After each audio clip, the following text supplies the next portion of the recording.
You know, lately it really feels like I've been catching up on a lot of projects that have been kicking around on the back burner for a very, very long time. Like, these little shop tools are some of the very first projects that I ever even thought about making when I was just starting to get into hobby machining. And I gotta be honest with you, I'm not mad about that. Because as it turns out, some of these very early ideas are also turning out to be some of the most useful tools that I've made yet. Like this hammer, for example. I'm sure that you have already guessed exactly what this is, but in case you don't know, I will tell you.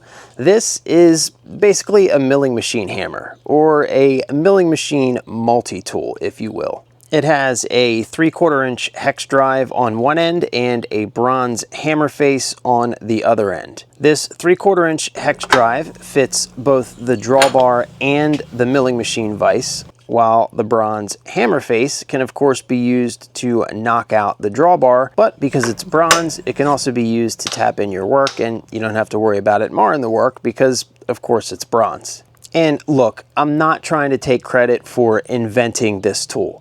I know that everybody has seen one of these of one form or another. I am simply trying to take credit for designing and building my version of this tool, which I have to admit is, at least in my opinion anyway, one of the nicer versions of this hammer that I have seen. This thing is stout. It is nice and heavy, very nicely weighted. It is incredibly well constructed, sturdy, and rigid. It has this very nice wooden handle, so it feels good in the hand.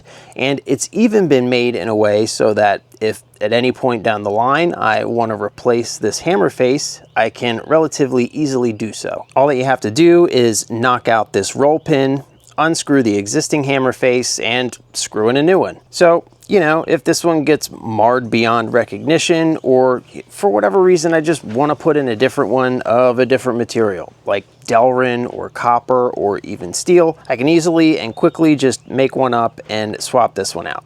So yeah, I think this is a pretty good design of this particular tool. And if you are interested in making one of these for yourself, of course, as always, there will be plans for this design on my Patreon. Links for that are in the description down below.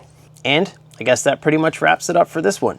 If you have made it this far into the video, thank you so very much for watching. I do truly appreciate it.